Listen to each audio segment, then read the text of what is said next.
頒獎禮係想 honour 翻即係有能力嘅人，同埋值得被嘉許嘅人。好開心有呢個獎啦！咁啊，最緊要係要多謝幕後 MV 拍嘅團隊。要拍一首快歌嘅 MV 一啲都唔容易，要拍一首有跳舞嘅 MV 係更加難。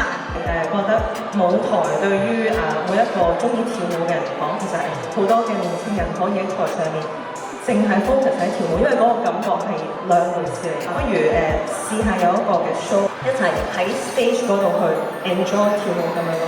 同埋越多呢啲跳舞 show 咧，我覺得係越俾到年輕人平台去建立佢哋嘅自信。應該係我跳舞咁多年嚟係第一次，希望香港可以多啲唔同嘅渠道平台，可以俾我哋啲舞者可以再發光發亮。咁多年都冇見過有個咁嘅獎項，咁所以我覺得即係雖然成日都話唔係要個獎，但係我覺得有啲嘢去話翻俾成個舞蹈界，我哋係即係有努力嘅，我覺得其實係一件好好嘅事，所以我希望大家都會繼續支持呢一個 event。其實我哋唔應該淨係睇話呢個就係 dance 呢個舞蹈，其實而家我哋越嚟好多嘢都需要 cross over，咁所以我覺得其實唔需要淨係定咗格，就係話呢個就係 dance，其實好多嘢都可以同唔同嘅藝術嘅表演一齊係同一齊發揮咯。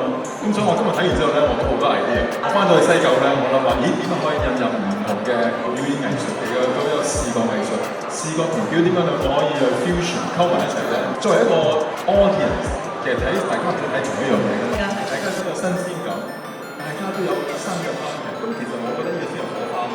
係，我哋就要揾阿 Gilbert 傾下㗎咯，而家。我哋多謝 Brad。